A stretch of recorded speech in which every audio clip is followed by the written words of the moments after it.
Hello YouTube, GZexon here, GZ for short.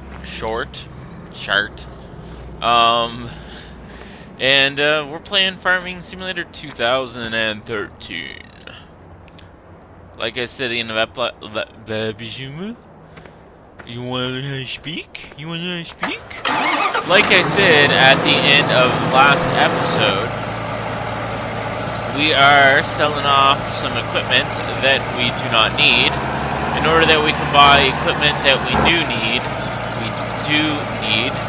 I don't know what's up. I did just get up a little bit ago. Maybe that's it. Anyhow, we're saving up to buy this machine here.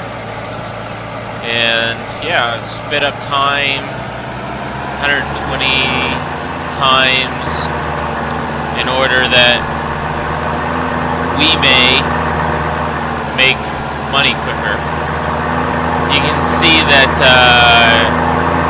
down in the left-hand corner there, that with having the 60 cows instead of 30, it has increased our milk production significantly. We're already up to $11,000, or 11,000 liters. So I'm guessing that that should be fairly significant in selling. I don't know what the dollar value actually is for milk, but I'd guess it'd be fairly significant. Plus, on top of that, our liquid manure and our regular manure is filling up pretty quickly, so that's nice. Yeah, I'm not sure whether or not we will be able to buy the new piece of equipment this episode, but we should have it by the end of next episode, no problem, I would guess. Just get this back here. There she blows.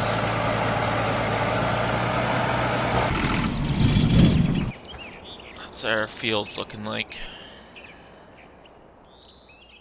Oops, type.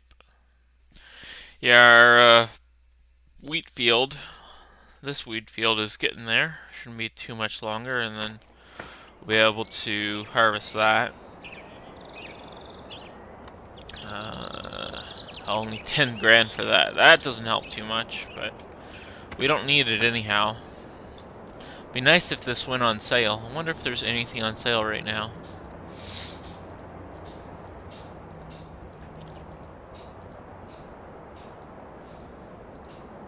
Yeah, I woke up this morning and I was like, ah, crap.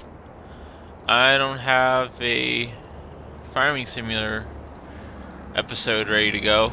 So, jumped right on the old computer there and started her on up, and now I'm not. Ah, what the heck?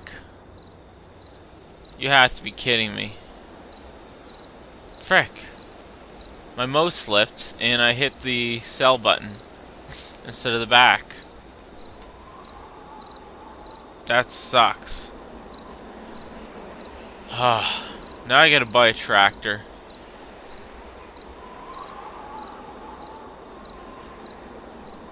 Let's see. 141 horsepower is what the one we just had. It's pretty good horsepower. 142. 142.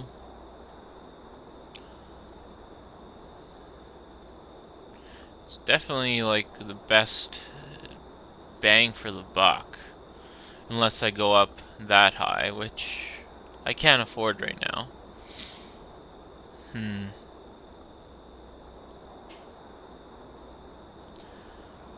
141 horsepower. I think it's the best that we're gonna do. Don't really want to go any lower than that. Let me look at the John Deere's. Friggin'. It doesn't say what the horsepower is.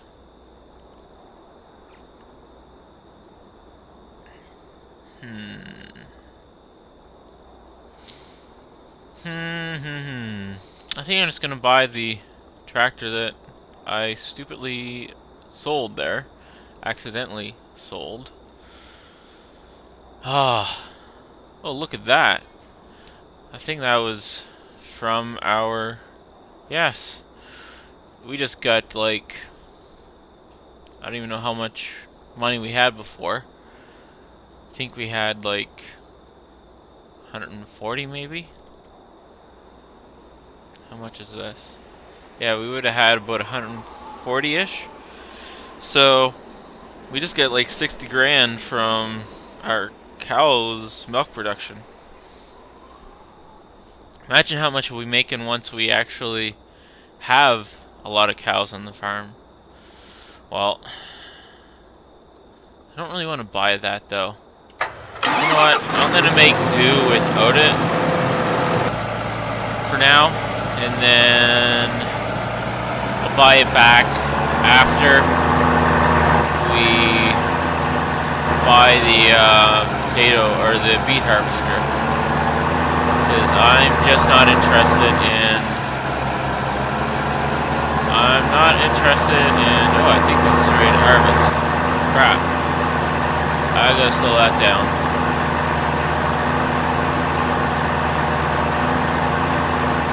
There we go. Yeah, I'm not interested in spending the extra moolah today. Frig, that really blows. Alright, let's start this harvest off.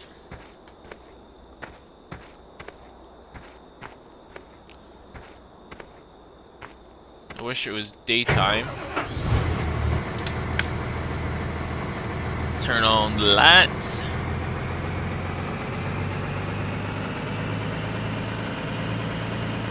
And we'll finally be able to turn up our straw production. Fill up the old straw barn there.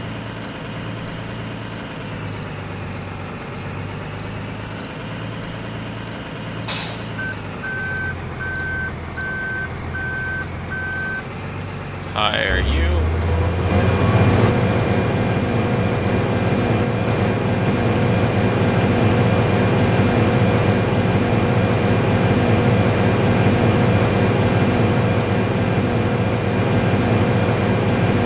Perfect. Alright. So, what to do while we wait?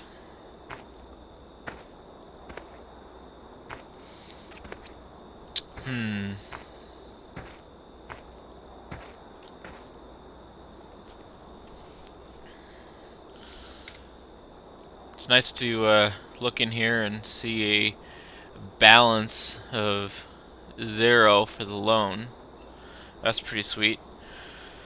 Everything that we earn is straight to our pocket. It's a nice change, not thinking, oh, I gotta spend at least 10 grand on paying off a loan every episode. Well, let's get a tractor in place to empty the harvester. So I want to try out this tractor and see how it's how it handles with cruise controlling next to a harvesting harvester. See if it is a good speed for that. Oops, didn't back up far enough. There we go.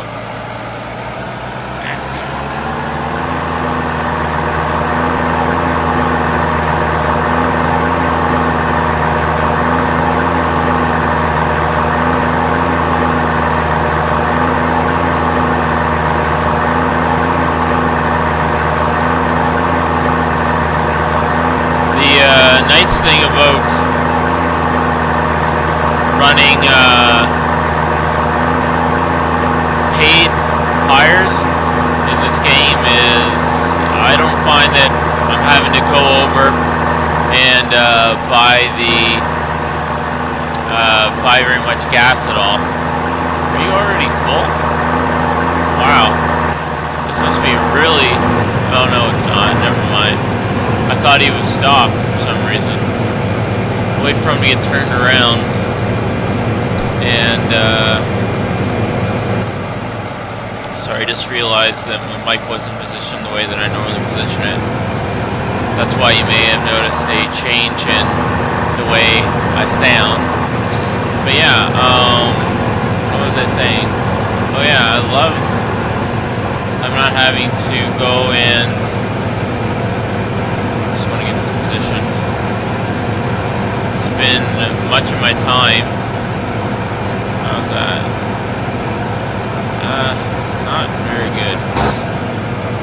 I'm not having to spend much of my time running and getting gas for the different vehicles because of doing paid workers, or what do they call it? Paid hands or something like that. That's kind of annoying. It's not as good as a normal tractor. Anyhow, I'll let him fill up. Running to have to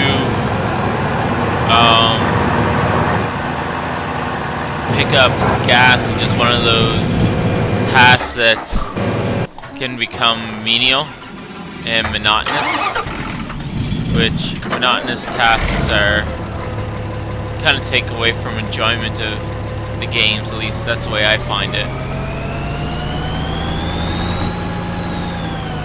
Something else I'd like to get back into soon is Maze. So I'd have to buy a... Let's see, where are they? Buy another harvester.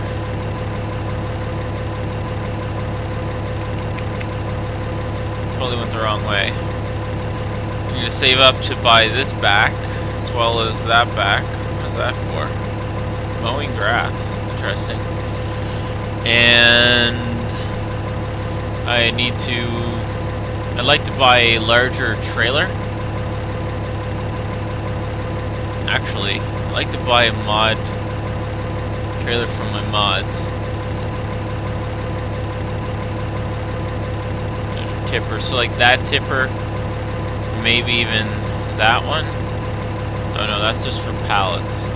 So that one, it's only 57,000, so that's pretty good. I don't think there's any other mods that I necessarily want to buy right away. Yeah, I like to get into Maze production in order that I can, what was I thinking? Oh yeah, that I can start production down at the biogas plant again. Make some moolah that way. You stopped? Seriously? Dang it. Alright. I'm gonna set this up for our collection of straw. Or maybe he's not stopped. Yeah, I was talking about the monotonous of running to get gas all the time, and those sort of monotonous things just kind of take away from the enjoyment of the game, for me anyhow. Well, I was saying that, it made me think of when I was a college student. I lived out west, on the west coast of Canada, and attended college out there for 3 years. Anyhow, one year I decided to stay out there for the summer, and I did a internship while I was out there. Anyhow, the church that I was doing an internship with allowed me to use one of their vehicles. It was actually a huge 15-passenger van as my work vehicle, so I could drive it back and forth to get home and whatnot. And it was an old piece of crap, let's say. And the gas gauge didn't work on it. A lot of stuff didn't really work on it. The gas gauge, what you had to do is every time you filled it up, you would have to fill out a logbook saying how many kilometers were on the gauge when you filled it. And then it had the capability to go approximately 600 kilometers on 500, 600 kilometers. I tended to lean to the 500 just to be safe on a full tank, without having to go and fill it. So yeah, I wasn't the sole person that always drove the van. Like when I was at the church, and if there was an event that the church was putting on, they would give the van to someone else to go run and pick people up for the event, just because the church itself was serving a people group that were low income. So that was the main reason they had the 15-passenger van in the first place. Anyhow, so yeah, people would take it and use it, and I just trust that they would fill the logbook out properly.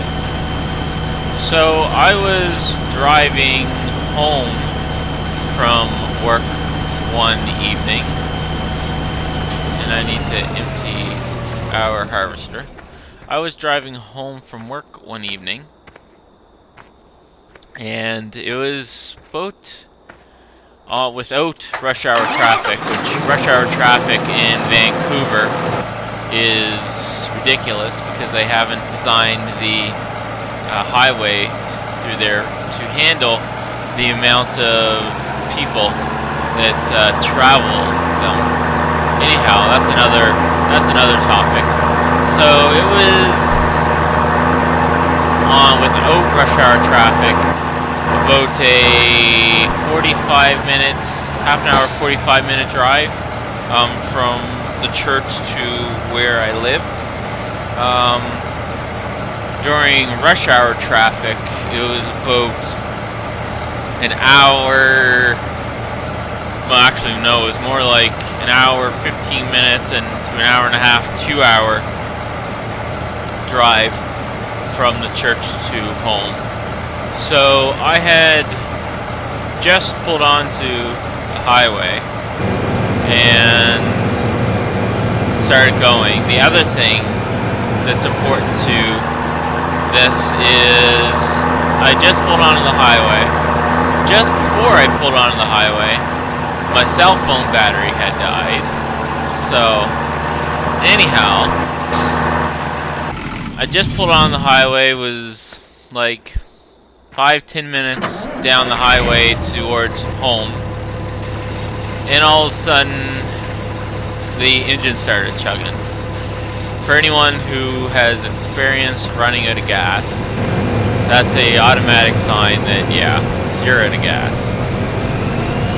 So I thankfully was in the slow lane, not the passing lane, so I was easily able to pull over to, or say, cruise, or just kind of, yeah, cruise is the best word to use, to the edge of the highway.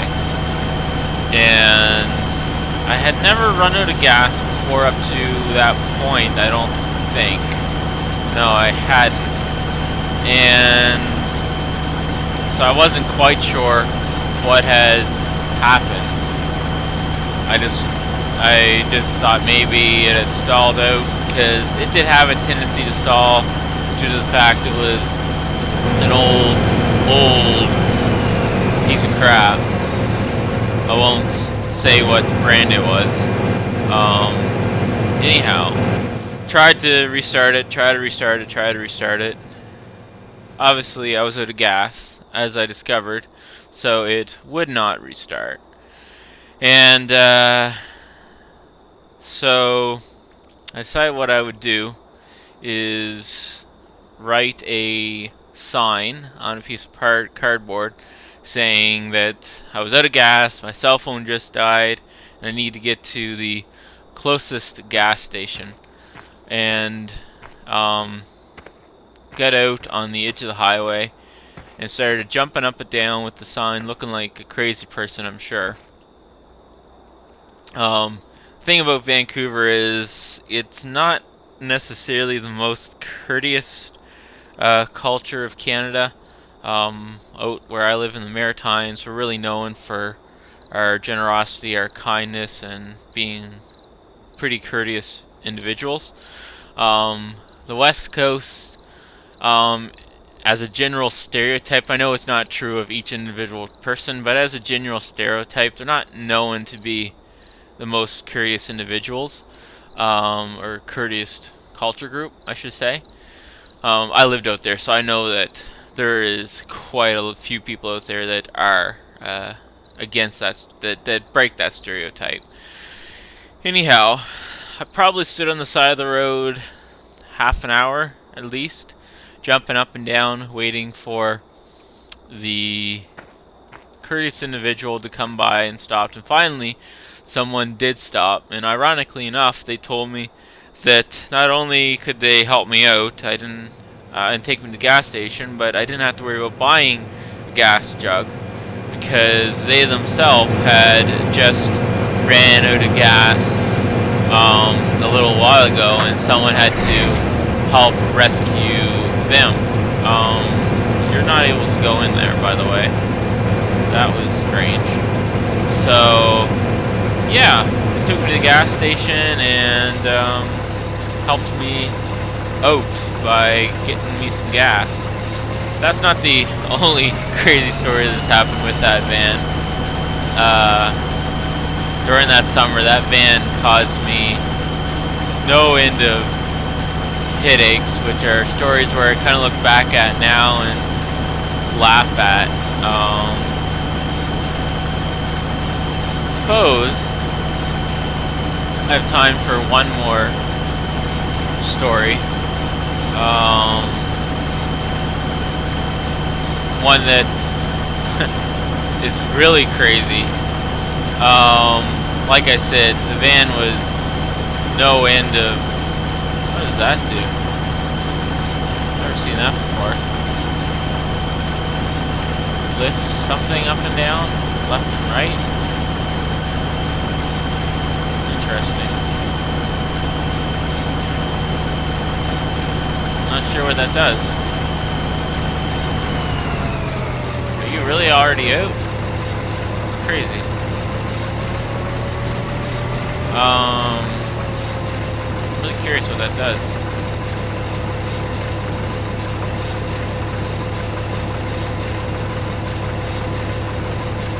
It's strange.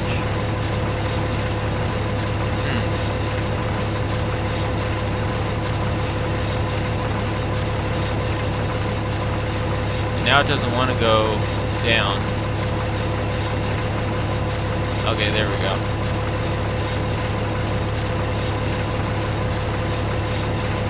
Very curious what that's all about now. Okay. So we gotta go empty this. Back to the van. Yes, the van. There was a mechanics school right behind the church, and they kind of had a deal worked out at the church that they would do discounted work on the church's vehicles. The church also owned a large bus, another one or two 15-passenger van, like a full-size school bus, and then they also own a minibus. Yeah, that doesn't look like it was emptied completely. Why didn't it empty completely? That's confusing. I'm gonna follow it to the end. Anyhow, yeah, they own also minibus, so there's quite a fleet of vehicles that would need to be maintenanced yearly, sometimes monthly, as in the case of the crappy van that I got the honor of having as my work vehicle. And so, like, part of the deal is, like, if someone had tires that they were changing off the vehicles, they would donate the tires to this mechanic school. I don't know what the mechanic school would use the old used tires for, but that was part of the deal. Anyhow, the pastor of the church that I was working with asked me to come by his house and pick up tires in my van and bring it to the mechanic school to drop it off. So when I showed up at the house, I was invited in to have coffee and that sort of thing. It was morning, and I went in, and while I was having coffee, the pastor loaded in the vehicle, loaded the tires in the vehicle. I said that intentionally like that, by the way. In the vehicle. Anyhow. Unbeknownst to me, once again, he really didn't load the tires in a manner that was conducive to driving the vehicle any distance without shifting of the tires. So, back to the story. He told me that the tires all were loaded in and that I could hit off. He'd see me at the church a little later that day. And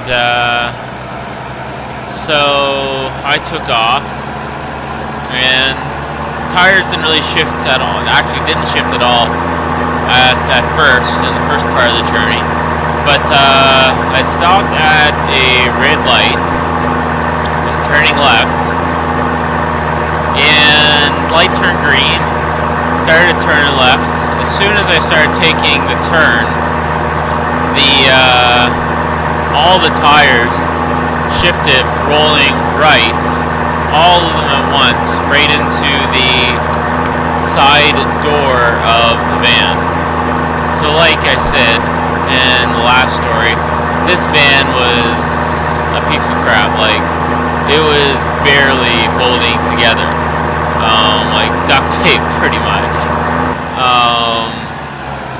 And so all of the tires hit the door, and when they hit the door, and this, mind you, I'm in the middle of an intersection at this point, turning left, and the door goes literally flying off the van, not like flying open, but totally falls off the van, and the tires, all four tires, go rolling out the side of the van, hither-skither, just rolling every direction around the intersection. So, once again, this is like first thing in the morning, so it's rush hour time. Everyone trying to get from the suburbs of Vancouver to the downtown core. So I pulled the van over to the side and started trying to wrestle the tires off the road, and then the door itself, which weighed 1,000 pounds off the road, and people really weren't stopping and allowing me to run out. There's a show of lack of courtesy. And yeah, spent the next 20 minutes, half an hour trying to get this door back onto the vehicle, and all the tires back in. It's crazy that vehicles even get to a point where out in the Maritimes, where I live, Nova Scotia, we have to get our vehicles inspected every so many years. Newer vehicles, you can go a longer amount of time. Like, I own a Honda Civic that I bought in 2010, and my vehicle doesn't actually have to be inspected until the December 2014. Older vehicles, it's every 2 years, 2 or 3 years, I believe, that you have to get them inspected. Out in BC, the lower mainland, so like the Vancouver Valley, it's actually called Fraser Valley area, they only have to do what's called air care, and so they take the vehicles to a place that's called air care, and they test the emissions on the vehicle, and as long as you're not entering in up to a certain amount of pollutants, then you're able to keep your vehicle running on the road. And so it doesn't matter if the vehicle is falling apart, as long as it's not polluting up to a certain amount, you're fine to keep it running. So like, I've literally, when I was living out there, I seen vehicles that the passenger side, front door, and back door were tied with a rope to keep them shut, and the vehicle was still allowed to drive because it wasn't emitting over a certain amount, or the vehicle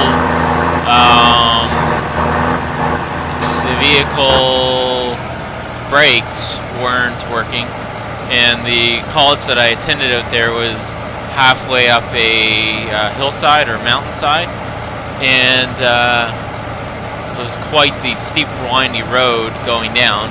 So like, people's vehicles wouldn't have proper functioning brakes, and they'd be going down the hill in the middle of a winter when the roads were all iced up, and their vehicle's brakes would not work properly, and they'd go sliding off the side of the hill. Thankfully, the college had sense enough to build barriers so that people never actually went fully off the side of the hill. They just would go sliding off and then into one of the barriers and not start rolling down the hill. But yeah, that's just an example of the way that vehicles are permitted to run out there, and that's also an example of why that vehicle fell apart so much. There's other stories that I could tell you, but not right now. I gotta save some stories. I mean, I am 27, so there's no end of things that I could tell you guys about. Anyhow, I'm gonna keep on working away here, earning money. We're not going to obviously be buying anything this episode. But yeah, actually, let me check the time. I'll be back in a sec. Alright, I just realized that we're actually already out of time for this episode. Guess this was story time with GZexon. I'm gonna keep working away here on the harvest, and hopefully within the next episode or two we'll have enough money built up. It'd be sweet if we hit a demand streak on wheat or on corn. That'd be nice, and then I'd be able to sell and get us up to that dollar amount that we need a little quicker. How much is it that we need again?